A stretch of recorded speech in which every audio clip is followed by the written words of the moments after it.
All right, if everybody will take their seats, I'll gavel in. Count down 10, 9, 8. I'll be right with you. Jason, you let me know if we're good to go? Okay. All right, good evening, everyone. I'm gaveling in the August 28 meeting of the Tampa Heights Civic Association. My name is Rick Fernandez. I have the privilege of being president of the association this year. I thank you for taking the time, especially in inclement weather, to come down here and listen to what we have to present tonight. I think we have a couple of very interesting speakers and presentations for you.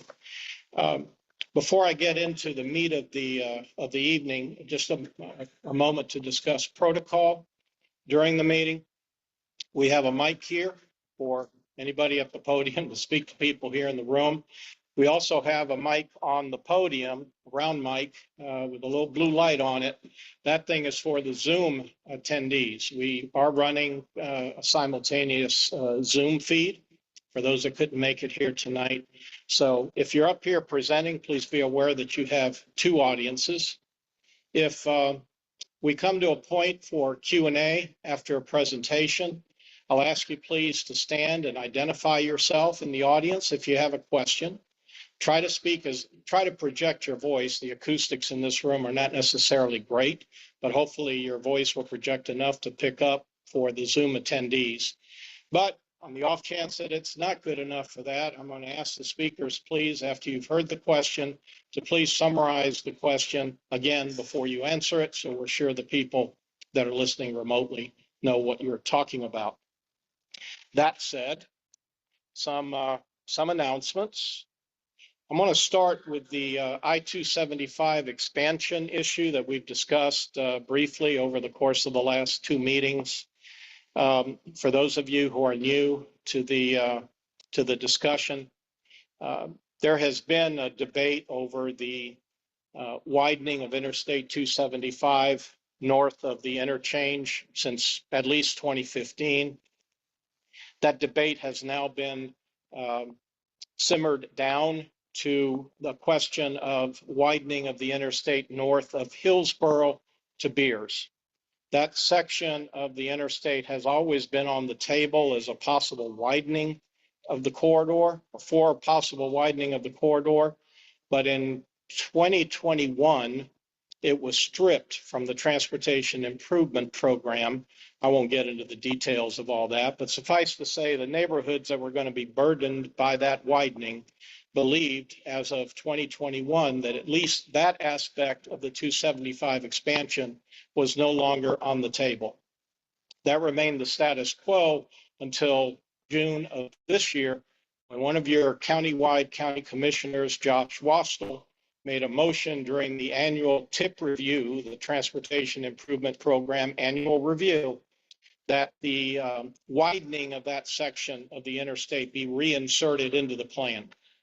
That motion carried, much to my chagrin, by a vote of, I believe it was 8-7 that night. Since that time, the Citizens Advisory Committee of the Transportation Planning Organization has voted by a vote of 10-1 to have that stripped back out of the plan as a recommendation back to the TPO. That recommendation, along with community input, because we had a large number of people that showed up at the next available Transportation Planning Organization board meeting, that recommendation was made to the TPO board last month, and it failed, that time by a vote of 6-7. And one of the issues that I think it's important for us as a organization to understand, we are a 501c3, we're not politically oriented, but you should understand that these votes are being taken in large part by individuals who have not been elected and do not represent us in that sense. They're not accountable to us. The people that have been voting to oppose the expansion of the interstate north of Hillsborough are 3 city council members and 3 county commission members, all of whom we have a say in. The ones who have been voting to expand the interstate have come from agencies for the most part, such as the airport, the port, THCA, Tampa Hillsborough Expressway Authority, the school board, which is elected, but the school board member on the TPO board does not represent this district, and the planning commission, another unelected individual. So we're dealing with a transportation planning organization board that is truly not accountable to us, at least not in the consistency that currently exists. So we're somewhat battling upstream here, but we're going to keep on fighting. And the next opportunity to raise that issue came just last week. On Thursday, I went to the city council and asked city council to present and advance a resolution opposing the expansion of Interstate 275 north of Hillsborough. And that resolution, in fact, a motion was brought by Lynn Hertek, and it passed unanimously. So we now have a resolution from City Council opposing the widening of the interstate, and we will be taking that back to the TPO board this coming month, and maybe we'll get some play there. We'll see. But it's an ongoing issue. It's a fight that's been going on since 2015, and there's no indication that's going to end anytime soon. In the meantime, we happen to be one of the communities most burdened by the interstate widening that's ongoing now and will be for the next 5 years plus. In that vein, the gentleman who made that motion back in June, Josh Wastel, is holding a town hall meeting tomorrow from 6 to 9 p.m. at the Jewish Community Center on Howard Avenue, 522 North Howard. I plan on being there. I know a number of representatives out of Seminole Heights plan on being there to have an opportunity to talk to him face to face outside of the confines and protection of a TPO board meeting. So we'll see how that goes, but that's tomorrow. Let's see. Okay, there's another Tampa City Council action that I want to talk about, and I have Justin Willits in the audience, so I'm going to call him up to brief us on it. Justin is a member of the neighborhood and the association and a representative of HEART. You want to come on up here? So we've got you on camera. Sure. Good evening, everyone. Justin Willits. I'm the Director of Planning and Scheduling at the Hillsborough Transit Authority. I received a request from Justin Rickey to come here tonight and update you on the motion by City Council Member Lynn Hertek. This happened last week. She requested that the City Council have HEART come present an item to make Route 1 on Florida Avenue. It's one of our highest ridership routes. It's a future transit corridor for bus rapid transit and the streetcar extension. To make that route fare-free and a little bit more frequent, every 15 minutes during the weekday for a year. So I'm going to present that to her next week. And that's basically strategically aligned with the top transit priorities on the TPO priority list, which are the streetcar extension and the bus rapid transit project, which for those of you who are not familiar, bus rapid transit is when the bus is in its own lane, much like a fixed rail guideway, and it does not have to sit in traffic. For anybody who's used that bus corridor, you know that it's a really great service, but you know that it does get stuck in a little bit of traffic. But most of the day, the third lane on Florida Avenue and Tampa Street is not really necessary for the amount of cars that travel there. So it's a much greater benefit for transit. So I am here to update you on that. Again, that was Councilwoman Hertek has proposed that next Tuesday evening, the 3rd. I will be presenting what the costs are associated with that. It is a $1.5 million annual cost, which basically to make that fare free, we need the funding to offset the revenue we collect through the fare box, which is about $800,000. And then the cost for improving the frequency from every 20 minutes to every 15 is about $700,000 a year. So that is why the proposal that City Council will see is 1.5 million.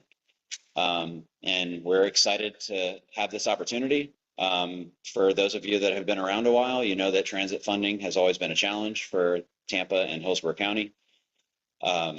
We are the most Hillsborough Transit Authority is one of the most underfunded transit agencies in the country. The most underfunded out of the top 20 metropolitan areas. We have struggled with that. We have a large 1,000 square mile county to serve with a $500,000 ad valorem that we cannot increase without the action of our board, the county commission, the city of Tampa, and Temple Terrace. So there is no increase in funding without all of those entities approving that, and then the voters subsequently approving an increase. So that's kind of our funding challenge. So what I am asking generally is we need more funding. However Hart gets it is a political question and a community question. The council person has stepped up to try to get us some funding for this corridor, which is a great first step, but we need more funding throughout the whole city and the county for that matter. Before I veer too far off course, I'm going to stop talking. But that is the motion that the council member made and what I was requested to come speak on. So if there are any questions, I'm happy to entertain them. Matt? Quick question, two questions, I think. One, how can we support you support that program? And then the other question is, where is the northbound? So does that also include Tampa Street and southbound? Correct. So the question was how can you support that initiative? Because it's not a Hart initiative. It is not supporting Hart. It's supporting the city's effort to fund a fare-free and more frequent bus service on the corridor. You could write your city council persons or show up to public comment next Tuesday, the 3rd. I believe it's a 5 to 7 o'clock meeting. You can check the council agenda. And then, yes, so the Route 1 service, which is the future streetcar extension and the future BRT corridor, currently runs from the Whiting Street station in downtown. That's the end of the line of the streetcar system, all the way north to Fletcher Avenue into the University Transit Center. So the proposal is to make it free and to make it a little more frequent during most of the hours of the weekday, which are 6 a.m. to 6 p.m. to make it every 15 minutes. And the benefit to, I'm a transit planner. I plan bus routes, and that's the main function of my existence on this planet is not thrilling as that may sound to you. But, what that does is it really helps us speed up the time that people board, right? We don't have to take their money. We don't have to have them tap electronically. It gets them on much faster. It's one of the main reasons the streetcar has experienced so much success.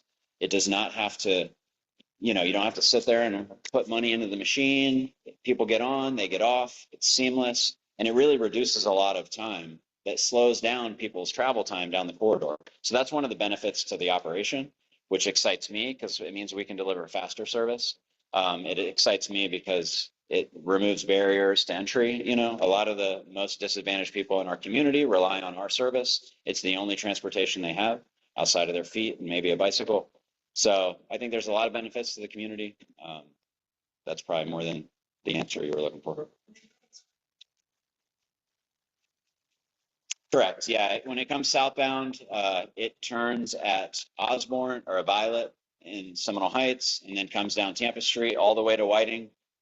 So whether or not this proposal is successful, please get out there and ride Route 1. It's a great service 7 days a week. You can take it all the way down to the streetcar. You can ride it all the way back.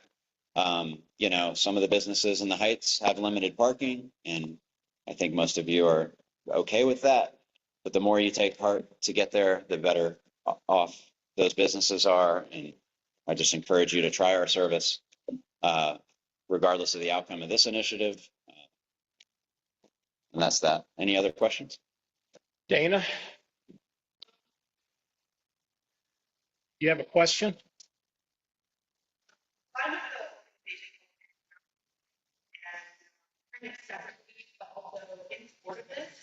We're asking the City Council to file for $10 million this year and for operations fund. But within that, 4 separate, also 1.5, 4 there on parks. And I have hired. Anybody would like all that information about the public hearings that talking about really important how you go out compare. Okay, you could leave them there on the sign-in desk. People can pick them up on the way out. Okay, are you good? Thank you. Justin, thank you.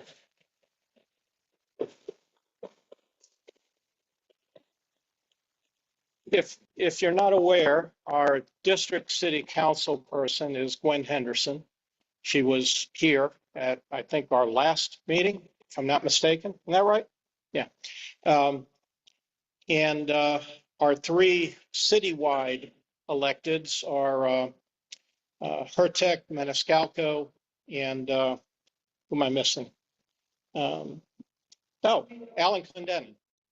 Those are all citywide. So technically, all 4 of those people represent us. The others, they represent us too, but not electorally, so to speak.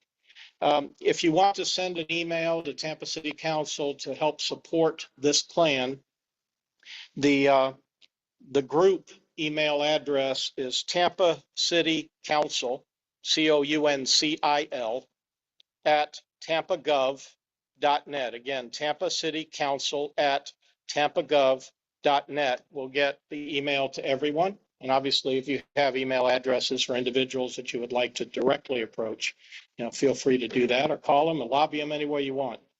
But good plan. And Justin, I appreciate you bringing it to my attention. Let's see.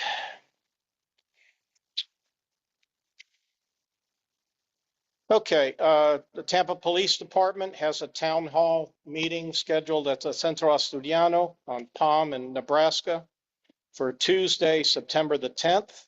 That's from 6 to 7 p.m. And I was just advised when I walked in here that Green Party presidential candidate Jill Stein will be in the area. Is it next Tuesday? All right. Next Tuesday, and we'll be holding an event here at this location from 6 to 8 p.m. Again, that's Jill Stein, next Tuesday, 6 to 8 p.m. The association has absolutely nothing to do with that. It's simply the venue, and their campaign is purchasing time to come here, and whoever comes, comes. But at least now you know about it. Okay, that now takes us to tonight's presentations. We have 2 blocks, and they actually merge together fairly nicely, I think. The first, we'll have Brad Suder here. He is here. We'll have him up here at the podium in about 2 minutes. He's with the City of Tampa. He's superintendent. I think the title is Superintendent, Planning, Design, and Natural Resources. And he's here to share with us updates on the, what I've called, reforestation project for Robles Park. That's not his word, it's mine. I liked it. I like the idea of it, and I'm going to stick with it. Just a little bit of bio on Brad. He graduated from the University of Florida from the College of Architecture, receiving his bachelor's in landscape architecture. Then he worked for a period of time as a private landscape architect in Gainesville. One of the things out of this bio, which is rather lengthy, that jumped out at me, it really was impressive, was that he was the lead for the team on the first mitigation bank in Florida. And Brad, maybe you'll explain that to us when you're up here. I think I know what that means. The 5,000 acre Little Pine Island down south of us had a wildlife value of 0 prior to the restoration work. Today, it contains many habitats that support native flora and fauna species. He was also fortunate to be selected for the first site evaluation and design teams for the state's 10th university, Florida Gulf Coast University, which sits on 750 acres with half of the site remaining in conservation in perpetuity. He strikes me as being the perfect guy to create a natural landscape for us in Robles Park, and we're very fortunate to have him with us today. Brad, you want to come on up? Yes, sir. Good evening. Um, Lena. My name is Brad Suder, as said, and it's a pleasure to be here tonight. We started, well, let me just do a little background on, I'm with City of Tampa Parks and Recreation, and we mostly focus on capital budget projects. You can't hear that? It'll be a little tough. All right. So we mostly focus on capital projects, which are either new parks, renovations of existing parks. But we do everything from swimming pools to gymnastic centers to greenways and trails. And a large component of our efforts is with the natural resources section of our oversight. Not only does that cover what we're going to talk about tonight, but it's also partnering with the Water Management District on shoreline restorations, water quality projects, wherever we can kind of improve the quality of the water that goes into the river in all aspects. And most of those opportunities are in our parks, but there's a balance. We do focus on recreation, but we also know that there's a need to be good stewards of the land. And my team is consisted of also landscape architects for the most part. For tonight's efforts, we started a series of meetings being invited by Lena and Rick to be the ears and somewhat partners with you all to listen to or figure out what FDOT was really doing as it was affecting Robles Park in your neighborhood.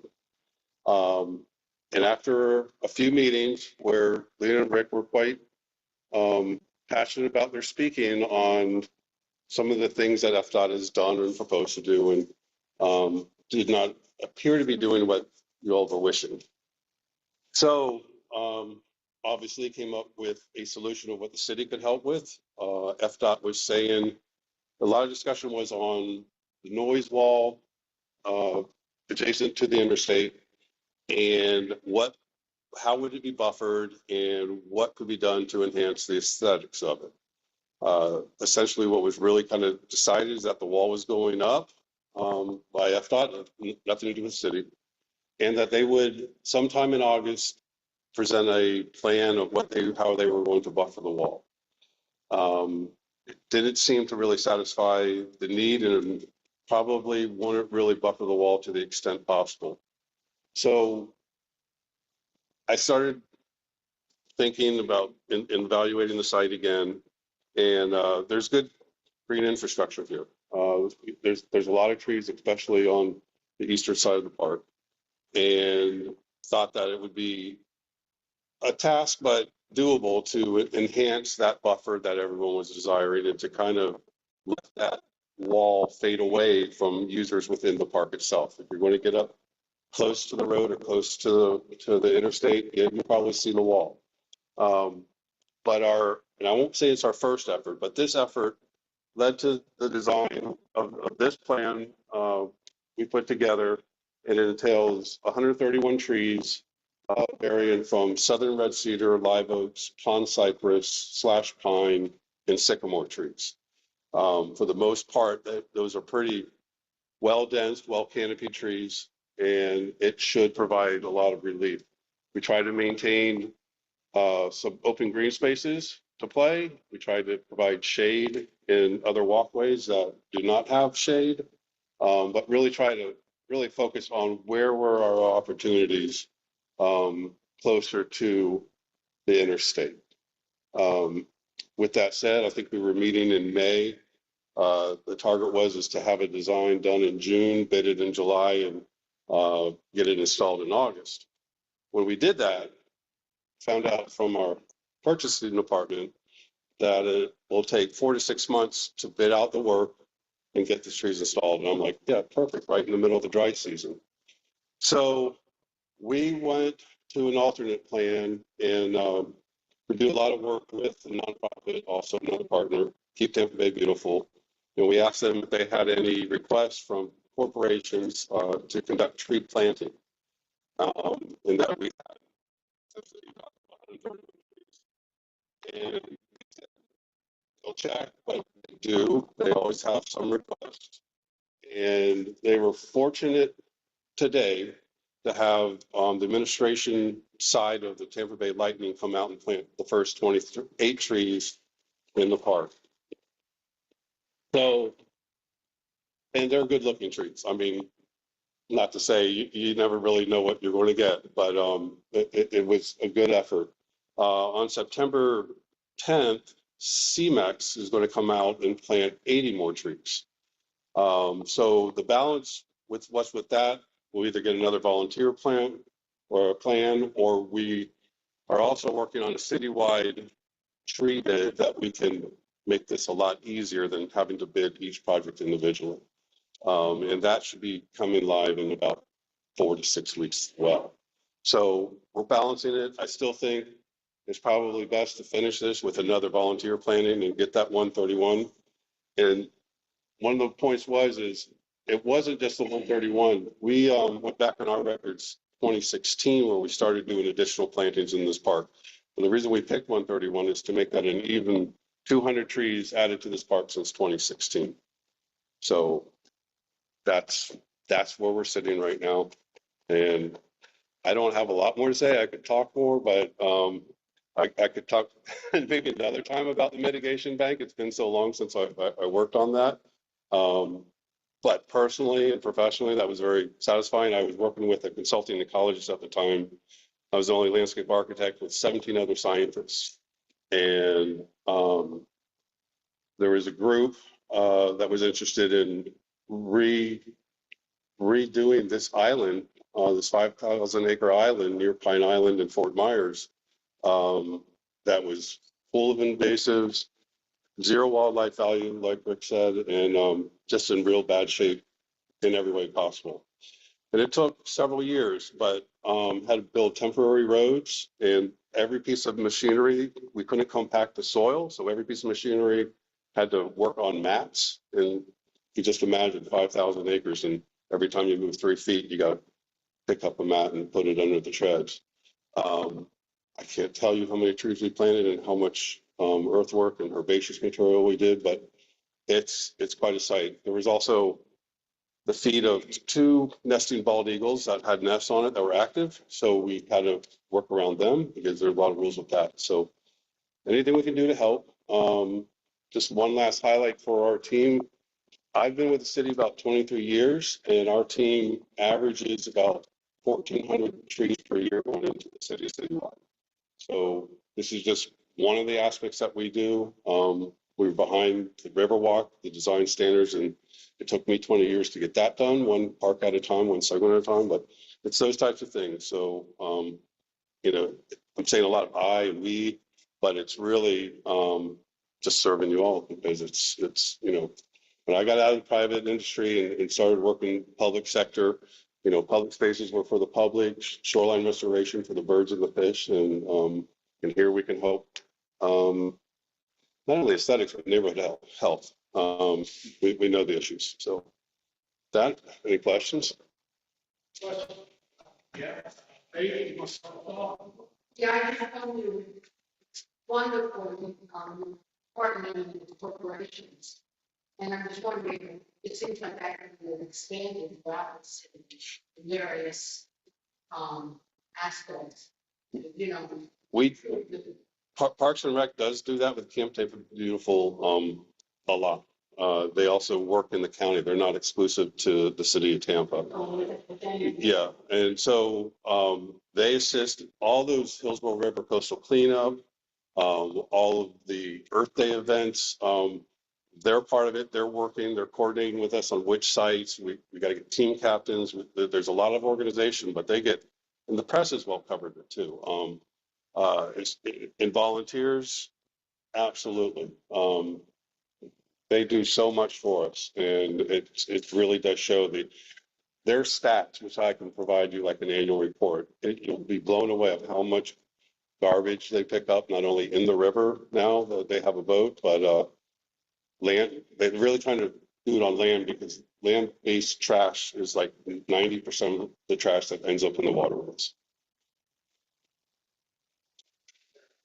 My question, kind of comment. First of all, it's think that your choice of tree specimens is correct. Thank you. Looks great. But my ears were pricked up when I heard you were working with Keep Tampa Beautiful, because as it happens, Eagle Scout did a project with Keep Tampa Beautiful way back when he was working toward Eagle, planting trees, planting trees are right here in Hillsborough County. And so all I was making was suggest that if you need help, you might want to let Ridge County know. So that they can, because boy, we were really scouting around for ideas for Eagle projects when they worked in the Keep Tampa Beautiful. A lot of people might not think to go to them, so maybe go to council so they can let people know, troops know who, how key it is, and also high school students who are working for service hours. Sure. That's almost an inexhaustible supply of helping them, and I think it would be beneficial to y'all. Okay. The comment was probably be beneficial to speak with city council, let them know that Keep Tampa Bay Beautiful is able to assist the city with Eagle Scout projects throughout the city. And just to increase that knowledge and overall base to be able to just make it easier for kids who are looking for service hours and or Eagle Scout projects.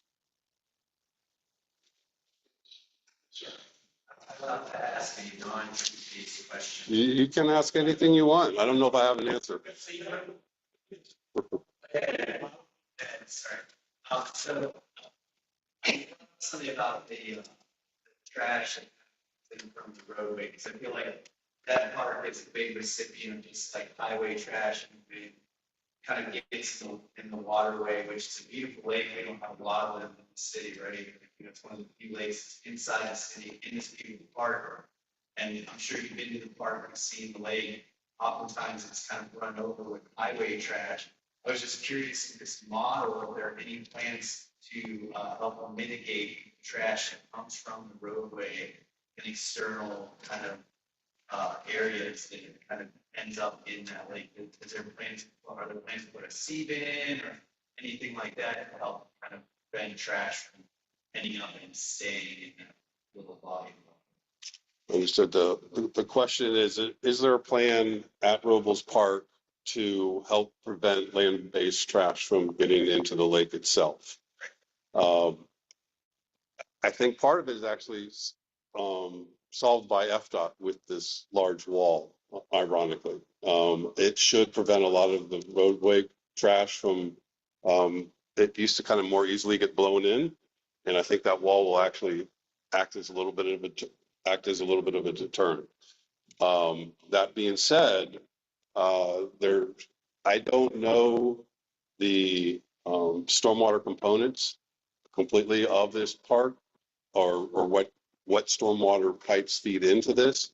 But in a lot of them, and I can't remember if this is one of them, they have those trash collector skimmers at the inlets of the stormwater. Where it enters from the road and into before it gets in, and then they periodically come and clean it. I'll check on that for you and get you the information. But other than that, I think what I saw was some of the shoreline will probably get cleaned up a little bit. I think there's a little bit of weed overgrowth that may trap some trash as well, which is really tough to get to. Yes, sir. So it's looking great. Actually, Martha has a whole bunch of trees, and it's going to be great to remember trees. Is there going to be like a 2.0 after the housing projects come down? They don't going to put more trees in? And I get the follow-up question also is, now more trees, are we going to put lighting around the parking lot and make up the difference, all the shade and nighttime? We're not planning a 2.0 right now, except for what FDOT is going to propose for what they're going to do between the curb and their wall. Right now, that's pretty much raw land. So they are putting in trees and maybe some what I call herbaceous shrub-like plants. But you got a lot of trees in this park. That's why I say that there's going to be more lighting against it. We're going to go that park on sidewalks. We generally don't light neighborhood parks. for several reasons. It's costly, and if we're going towards solar, which is a little bit easier that we do with our trails right now, it really is dependent on the sun. So it's really tough to. There's two things that are challenging. One, a lot of these parks are closed from dusk to dawn, and so lighting it encourages use that you may not really want to be encouraging. Well, they're supposed to be, but there is a lot of activity. There is, understood, and it's a careful. And in this case, with so many existing large trees, start running power in junction boxes, you're going to be affecting a lot of those tree roots, and that's kind of a critical, careful way too, because there are a lot of trees where you need light along some of these walkways. Right. I wanted to say, with the first thing, you don't make this happen. Great help offset impact of interstate section of the neighborhood. My question is, it's I know a little bit about transportation, but if I went in that city, it's coming up with budget. Right, that's that budget. I want a little clarification on the Parks Department budget. You can maybe address that, because you're saying how this goes down to it's hard to do now. So we provide the funds, donations, volunteers. When I was looking at the budget and trying to understand that, and leading up to next week's hearings about that, it looks like there's only $1 million across the whole city proposed for neighborhood parks next year. Everything else, capital improvement wise, seems to be allocated towards projects, ADA upgrades, Civic across the board. I mean, I didn't see any tree plantings, so part one is do all, reforestation and tree planting fall under that? Second, is that truly just $1 million for any other uncompetitive specific do, was it just $1 million a year? That all the budget there is to cover the whole city? Loaded question. It was about the Parks and Recreation capital budget for improvements in parks, and it was quoted that there's only $1 million available for capital improvements in Parks and Recreation. And how does that translate to these trees? And let me just go back to the Robles subject right now. We chose to go the other route, not to save money. I coordinated with budget to get tree trust funding, not out of CIP funding, which is community investment program funding, to be able to fast track this effort. When one of our own processes were kind of going to slow us down, and I didn't really want to get a call from Lena, I found another way to get it done, and that's by using a partner I've worked with for 20 some years. Ironically, they wrote a grant and got the money for these trees, so it didn't even affect Tampa Tree Trust. So could there be a 2.0? There probably could be if you're still desiring more trees. I think we need to be careful because there's a balance of 100%. I know you like reforestation, and so do I. This park is pretty well forested right now. Excuse me.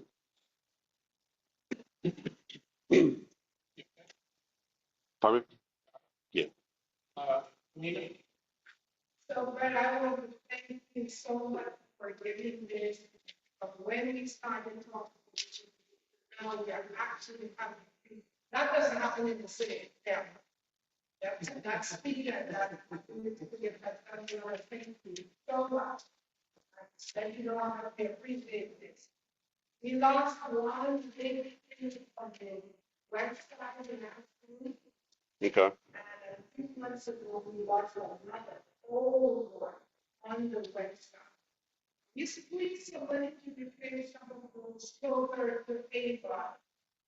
Yes, I'll go look at it. The question is, lost a couple trees in the park, large trees. And can we do the efforts to kind of replace that tree cover that was lost? Absolutely, we can. Closing out. Justin? Yeah, just for the trash comment, they're called like baffle boxes. That's it. That's it. The name was escaping me while I was up here because I wasn't thinking of it. Whatever they're. Okay. Right there. Yes, 5-year-old. The trash is flowing into the lake, it's coming from the interstate, it's coming from local streets. Systems are not working. So that is one thing, the drainage, pushing trash in, it's a big problem. But the other thing is the maintenance is not frequent enough. I know we have some people that definitely need housing, and as a neighbor, I'm happy for those people to use the park as much as they want.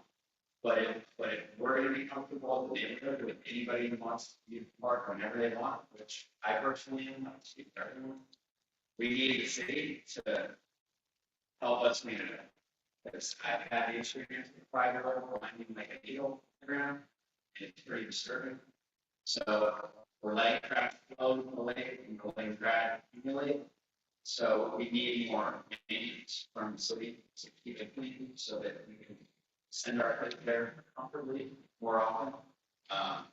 All the people there, I love them, and I want them to enjoy the park too. But we've got to spend more of our resources keeping it clean from stormwater to actual trash.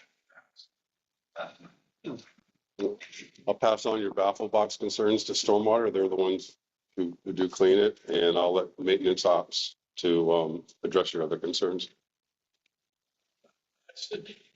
I just have a little bit of a question about kind of linking to this and well, everything really. Because this is like, this where these weird no man's lands of inter-agency operating agreements come to kind of play between FDOT and the city. And I'm just kind of curious, I know that Brian's point, city has like a limited kind of budget, but you know, the elephant in the room is not, right? FDOT has pretty disposable budget, from my understanding, they seem to like just like put concrete wherever they want, so they must have money. Like, is there a way that if we want these additional things that the city would be open to helping us pursue some type of agreement with FDOT, get additional funding for, let's say lighting, let's say trash collection, say additional trees, whatever that looks like? Because that way the burden's not really on the city, and I know that this is, that FDOT roadway is right there, you know what I mean? They claim Florida Avenue, they claim a lot of things in the city, it would be cool to see them kind of maybe put in a little bit of money to help these things in the neighborhood. What do you think the potentiality, or I understand also that's. Well, lucky for me, I'm unelected and I'm not political, so I'm just a worker bee. It was asked of FDOT at the meeting with Lena and Rick and council members, and we didn't get much of a response. They don't get outside of their rights of way very much, just for the record. And that's just kind of how they roll. We do, I'll say, partner with them. If we come up with an idea together that works for the community, they might fund it, but then the city forever maintains that in perpetuity. A good example of that is on the interchange project. We're trying to reconnect some neighborhoods in the 4 quadrants that were impacted by the interstates with some trails and some recreational amenities. And those plans are in their kind of rough stage at FDOT right now, but we've kind of worked through what can go in there because it's a careful balance. But it's like pickleball courts, exercise stations, dog parks, some of those things to get activity there without encouraging a lot of the wrong activity. Because again, and we'll probably light those trails because there's less tree cover, but we'll also be planting more trees. So it's that right tree, right place philosophy. Okay. Right, thank you. You're welcome.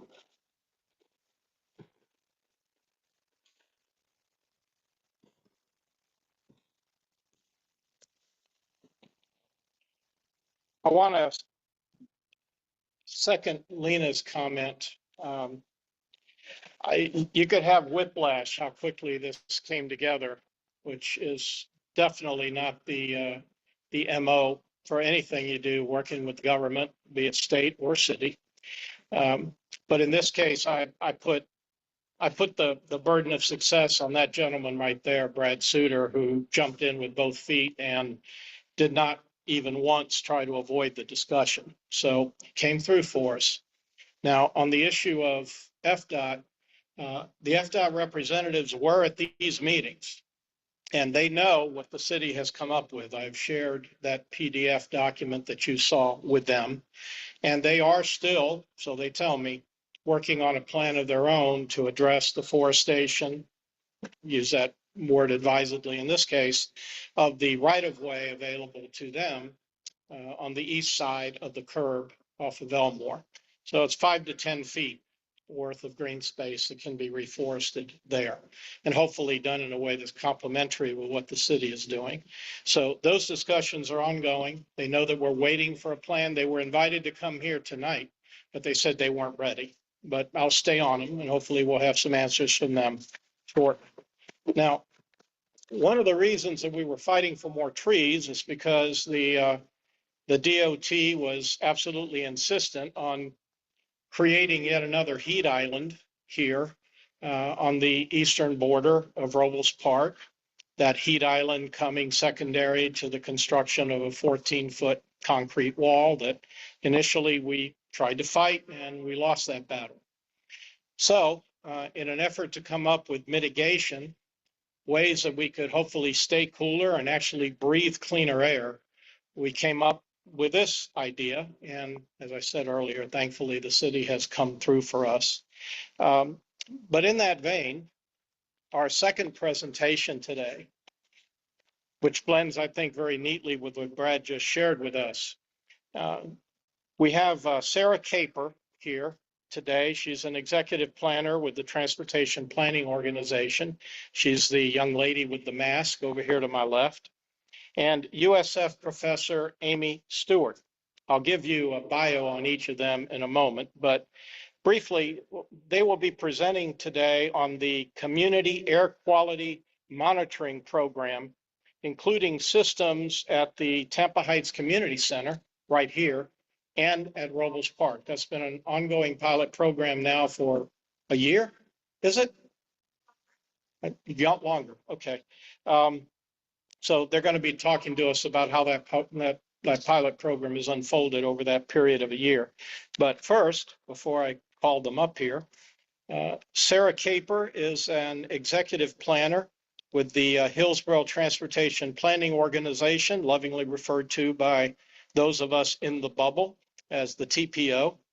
She serves as a liaison for the Citizens Advisory Committee, which I happen to chair, which means that it's her job to keep me in line.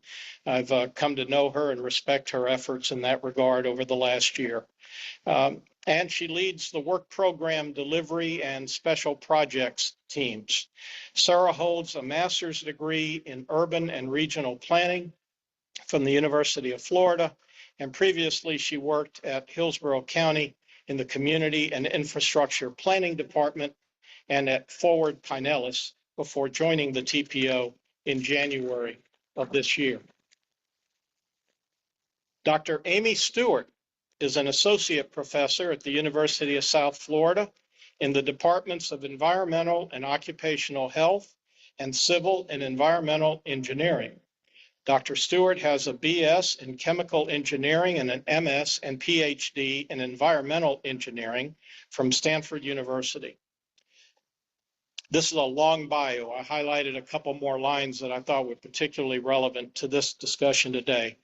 Dr. Stewart's scholarly interests are primarily related to air pollution and its impacts on human health and the environment. Her current research project topics are interactions between transportation infrastructure, air quality, and health equity. As I said, it's a very long bio, but those are probably the most relevant points to our discussion. So with that said, and I think there's a thumb drive somewhere to be inserted and put it up on the wall, I'll ask you two to step on up. You know the protocol, so take it away. Sarah, you're starting off? Okay.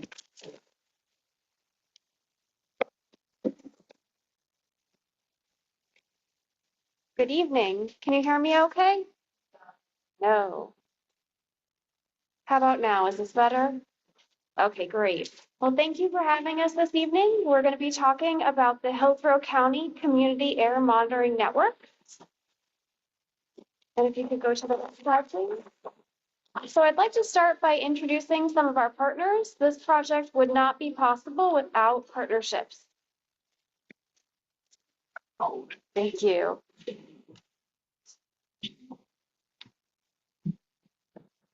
I'm a lot shorter than Brad. Thank you. Partnerships is key to making this happen. So you'll hear from Dr. Stuart in just a moment with the University of South Florida. We also have Michelle Jenkins with the Hillsborough County Environmental Protection Commission in the back.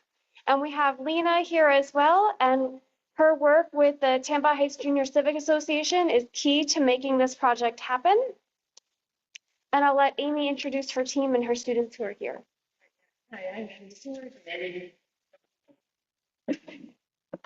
Amy Stuart from the University of South Florida, as you heard. And my team has been working on research on exposures to traffic-related air pollution for about 15 years. And we are really excited to partner with TPO and EPC on this air sensor network to help equitably improve air quality. I wanted to introduce a couple of my students who are here who get credit for the work here, Young Hong Liu and Serena Eccles, both graduate students in public health and anthropology. Thank you. So as you can see, we have a lot of different people involved, and everybody's contributions are really important to making this project happen. And that also includes you and our community partners. Next slide. So a little bit about why we're doing this and what we're trying to do. We recognize that this project came out of community's concerns. We heard from the community, such as yourselves, about air pollution affecting neighborhoods and the need to do something about it. At the TPO, we're really concerned with roadways and other forms of transportation. So we wanted to see what transportation-related air pollution could be studied and measured and think about how do we move forward once we understood more about that. One of the ways we do that with this project is through these smaller air sensors. And we look to see how they complement the traditional network that the EPC has and that others have to maintain and understand air quality. We also want to understand what can we do with this data? How do we analyze it? We rely a lot on USF and the team that you'll hear more about their work as part of this partnership to tell us what is happening with the air. And we think about how these sensors can complement and provide information to inform future policy and programs. Next slide. So as we heard, we started this project with a pilot study. The pilot study actually concluded in 2023, and we'll get into where we are right now in just a moment. But the pilot study was that initial project to see what can we do and how can we do it. So we looked at what kind of monitors can we use, what is the data that we're getting back, how do we work with the community on this effort, and how do we start to think about what a network could look like. So moving forward, next slide, please. We received grants from the EPA and Federal Highway Administration to help us expand into this Community Air Monitoring Network, or CAM, which is what we have right now. We have the grant funding through 2026, and we're expanding on what we learned in the pilot study. With that, we're trying to build more sites to make a full network. We're identifying pollutant concentrations and analyzing that data over a longer period of time. We're building capacity around air pollution and the built environment. And this is really key for us at the TPO because it helps us inform future decision making. What kind of data do we have? What does it tell us? And how do we use that data when it comes to policies and decision making? And I will turn it over to Amy. Thank you, Sarah. So as progress and what we've done So far with the network, you can see we have on this map, we have the current network sites where we have running monitors at several different sites, including a library, this Tampa Heights Junior Civic Association, and the nearby rapid flashing beacon. We have at schools, and we have it at churches as well. And at these sites, we have two types of monitors. The first type of monitor is the one that you see in the upper right corner. That's the purple air monitor. It measures particles, including fine particles or PM 2.5. And those are what are most strongly associated within the health literature with health, detrimental health impacts. And then we have also what's called the Clarity Node S. You can see that in the bottom right corner, and that's actually at Robles Park. That's from Robles Park, and that is a monitor that measures particles as well as NOx, NO2 specifically, and NO2 is used in a lot of studies as a surrogate for traffic-related air pollution. So in addition to these community sites, we have two sites where we have monitors at the EPC, regulatory monitoring sites, and those sites that we have monitors up so we can test them, we can evaluate them, and we can work on calibrating the network. And of course, now what we're in the process of is doing site visits and outreach to sites to get more on board so we can really start to expand this out even further. Next slide.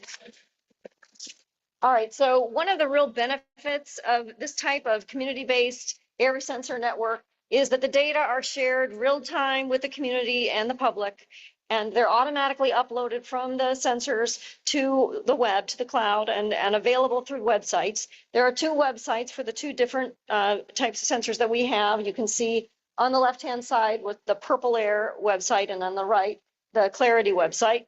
And you can zoom in and you can see the network of those monitors, and it provides information on air quality levels, air quality index values, comparison of levels to health-based standards, and you can see changes over time. So this is just a terrific resource just for anybody who is interested in what it's measuring in terms of their nearby sites near to them. And also the TPO we have a site for the network that it will allow you to access this, as well as provide all kinds of other information about the network. And if you use that QR code in the corner, that will get you to that site. Next slide, please. So in addition to collecting raw data and setting up these and maintaining these sites, we are doing a lot with data quality, data analysis, and trying to make meaning from the data. One of the things we're doing is developing quality assurance protocols so that we understand the appropriateness of the data for different uses, and we can communicate that appropriately. And if you want to find out more about that, you can check out our quality assurance project plan, which is available through the TPO website for the project. And we are then also doing my team does some analyses based upon the data. And these are example analyses here on the right-hand side. You can see on the top right, hourly fine particle levels here, directly here from the monitor here at Tampa Heights Junior Civic Association. And if you ever want to know where the monitor is, just go around. It's over in the corner, over on the back side.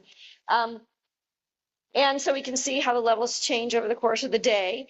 And in the bottom is some analysis on daily levels of fine particles and comparing between different sites. And what we can see from this data, if you notice the sites in green, those are park sites. The sites in blue, those are non-park sites. So we see levels, and from this data, we saw levels at the park sites somewhat lower than levels at the non-park sites, and levels at the EPC near road site, Monroe, were similar to those at the non-park site locations. So this type of information is part of what we're doing with the network, is presenting that information to the community so the community can learn from that, potentially use that information, and then also guide us on what types of analyses are needed, are wanted by the community. Next slide. Another big part of this network is community capacity building. So we are doing volunteer technical training, so technical training on installing a monitor, maintaining a monitor, understanding air pollution data. We also are in part of our coalition meetings and summit meetings and so on is community education on built environment, on civic involvement, on urban planning. We have a guidebook. We've been developing a guidebook that's just about to be published. I think it's pretty close. But basically describing all of this so that anybody can use it and can install their own monitor if they like and can understand, use it to understand the data.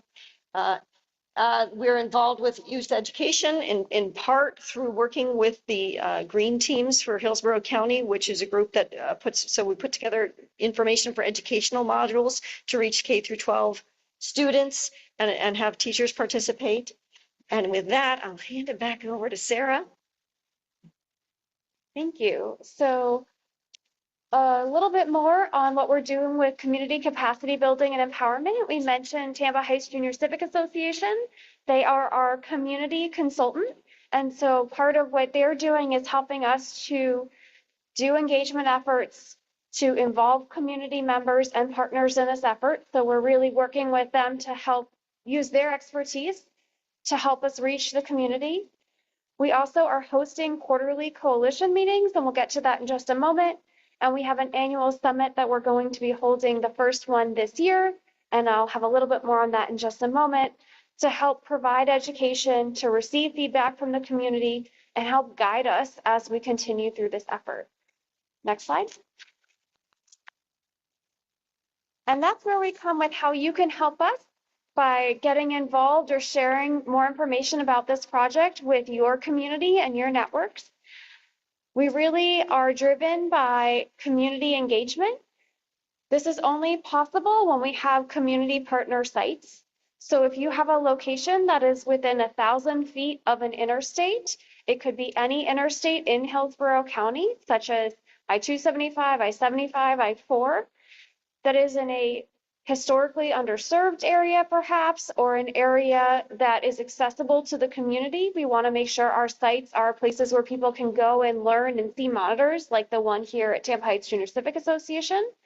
So if you know of a place that might be suitable, a school, a library, a park, please share that information. At the end, we'll have a link where you can do that, or you can always reach out to me or to any of our team members if you have a suggestion. You can also be an affiliate site. The grant that we have funds the community partner sites, but we also are looking for affiliates. If you want one at your house, at your place of business, at your church, somewhere else that maybe doesn't fit, we are not able to provide that monitor to you, but we can help support you if you have a monitor. So we can help with providing information on installation. We have the guidebook. You can participate in the coalition. Your information can be shared on those websites that we just saw. So there are opportunities to participate, even if your site isn't a community air site that's funded through the grant. We also need volunteers. We're calling it Adopt a Site. Some of the sites that we have require, well, all of our sites require a weekly check to make sure that they're working. It's easy, it's from your computer, it doesn't take a long time, but we need help checking that for sites that are not able to do that themselves. And that's where we're looking for interested individuals to adopt a site and engage with that in that way. We also, from time to time, are looking for participants in surveys like the one we have open now and in focus groups. And anyone at all is welcome to join our Coalition for Community Air Monitoring. The coalition meets quarterly. Right now, we're doing a lot of education about air quality and what we're seeing from the sensors. But as the coalition evolves, we're going to be asking the coalition to be doing more with data analysis, with policy recommendations and other next steps as part of this effort. And I'm also pleased to introduce that we have our first annual summit coming up on Sunday, September 22nd. It is going to be in conjunction with World Car Free Day.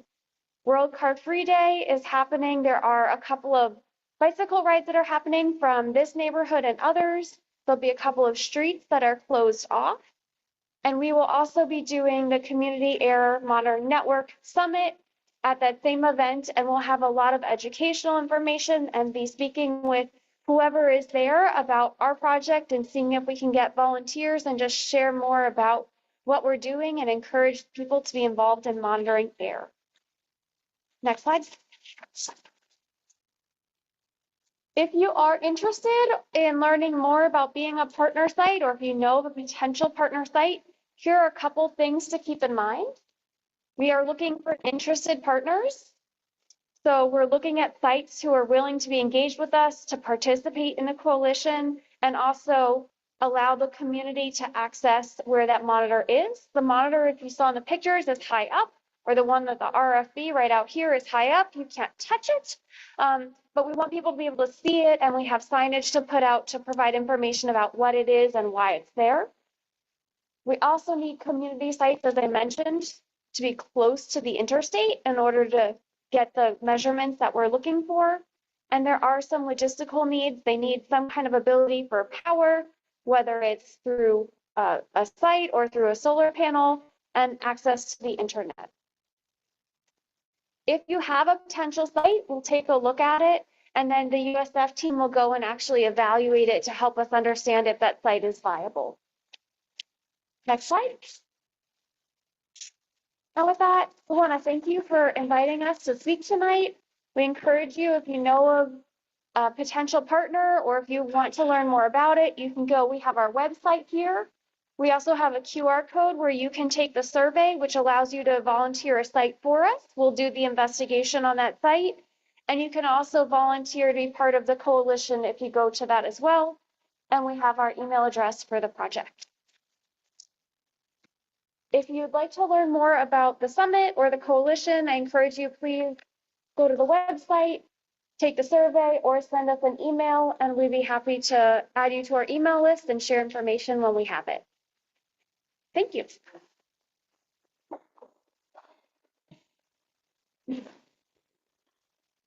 When you are close, now, how close to the interstate your site's going to be? Within 1,000 feet. 1,000 feet? Yep.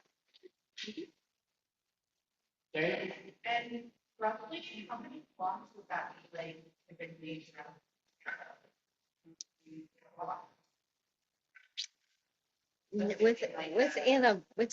Within about a block. Okay, so like, Yeah. and you think, right, is that all like homes?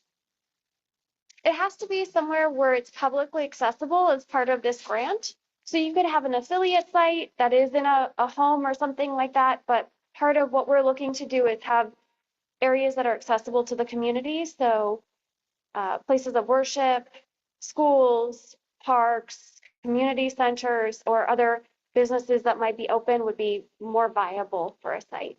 I mean, you can be an affiliate site. I mean, the monitors are not expensive. That's part of the beauty of this and the ability to expand it. So if you want to put it up on your own home, and we are very happy to help with that. But we can't fund the monitor through this grant. That's Any other hands, William? Well, thank you for coming up with this connection with water and the park. Because when we learn about all those things that are you're demonstrating that the trees actually improve the air. My question is, so we have two buildings in here, which are pretty close to the one, and then one in Robles. How close would you want to put another one in the Heights first? Maybe it's effective, maybe it's right now, Yeah, I mean, of course, we're looking to get expanse among the places that are interested close to the interstate. But if there's another place that's interested that's nearby, and we can look at it and we feel like we're going to get, it's at least a few blocks away, it's a possibility. But we're not, we are searching for sites that are throughout the city but are close to interstate. Questions? Anything online? No? Okay, I have a question. I remember when you guys made this presentation to the CAC a few months back. And I was struck by the fact that, Robles Park had one of, if not the best, air quality showing up. Where does it go from here, for one, in terms of 2.0? Number two, is there anything that came out of the pilot study that we can take away and use and discuss with our electeds, with the DOT, City of Tampa? Did we learn anything that's really, something you can really put your teeth into? Well, what we largely learned from the pilot study was about, which monitors might.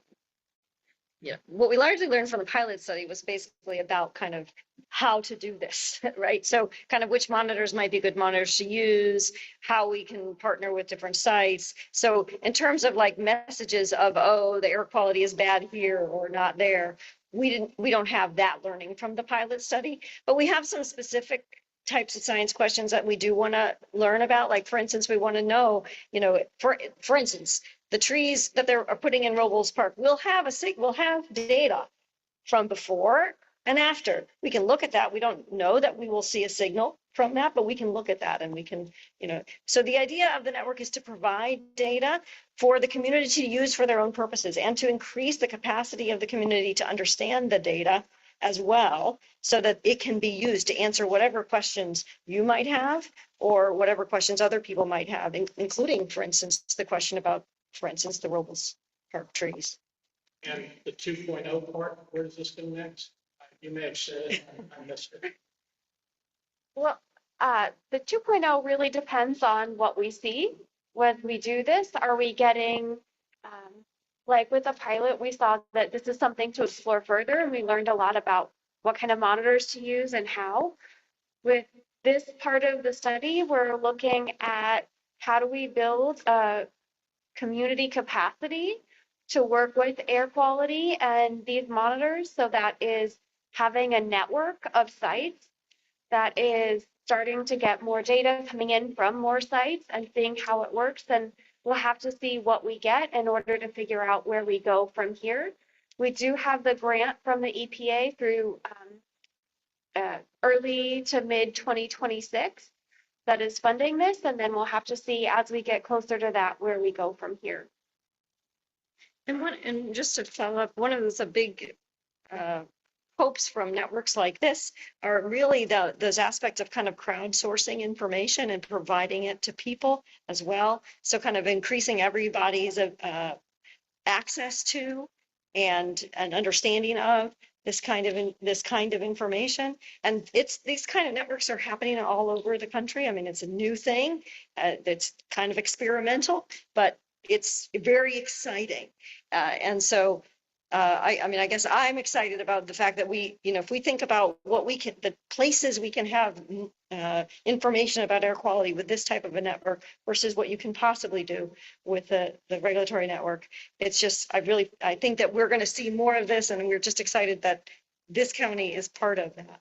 So I guess my hope is that we're just going to keep on expanding, right? Because it's kind of have this grassroots support for that, because it's not something that requires a regulatory agency to be overseeing or providing the staff for. Anything else from the room, online? No? Thank you both.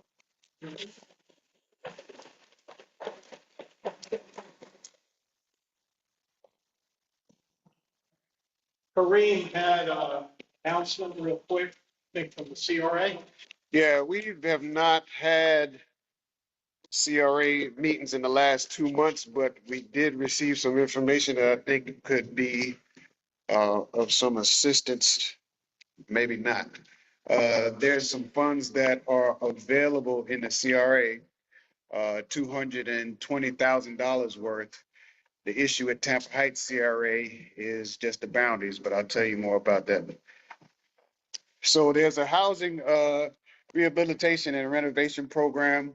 There's about $220,000 that allows for any resident or anyone who lives within the CRA to renovate a property. The issue, again, like I said, is just the boundaries of the CRA. There's also funds that are available for first-time home buyers.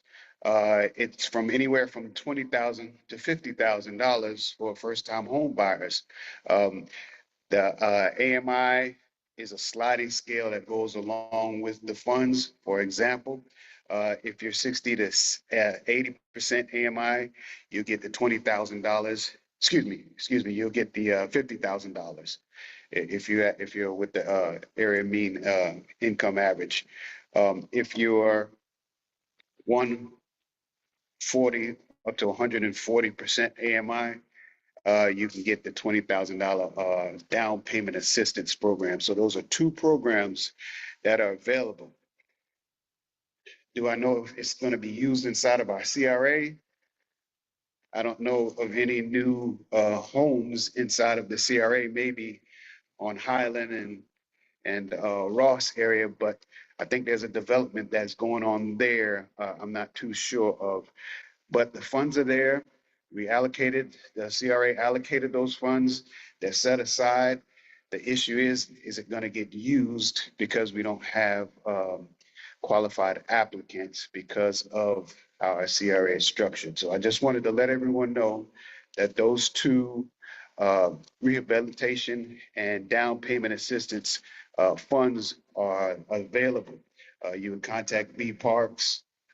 She's with the city. You can find all this information with the city. There's a application process. They'll have a workshop for the application process on the 4th of this month, the 7th and the 10th. They'll have an application process and they'll accept applications. This is citywide. This is all the CRAs. If you know someone else in another CRA that could possibly qualify for the down payment assistance and the rehab funds, let them know. Like I said, I don't know how much of that is going to be utilized in ours. And lastly, I know our building, they're having a building, our land use committee may be interested, but they're taking a survey to update city code, and they're having a workshop on the 18th of September. That is the next month. All of this you can find on cityoftampa.gov, but that's all I have. We have not had a meeting officially, but this is just information that I wanted to share with you. Thank you. Yeah. All right, well, that concludes our business for the night. I appreciate everyone coming. Lena? I don't know, it depends. What do you have planned? I just want to announce upcoming activities at the garden. On August 31st, the UT students, the new students are going to be there doing volunteer work. On August the 5th, we have the planning day. That's mandatory for all the gardeners. On August the 12th, breakfast in the garden. Anyone is invited to attend. On November the 2nd is our annual fundraiser, Garden to Table Dinner. That's an awesome event that everyone who comes enjoys that. It's a nighttime event and really nice. And then on December 7th is our community-wide holiday party where we all join together, including our Civic Association. This is on our website for the Gardens website, so you could get that information. Okay, well, if there aren't any more surprise announcements, I think that does conclude our business for the night. Again, I appreciate all of you coming and staying to the end of the meeting. Thank you so much. We're adjourned.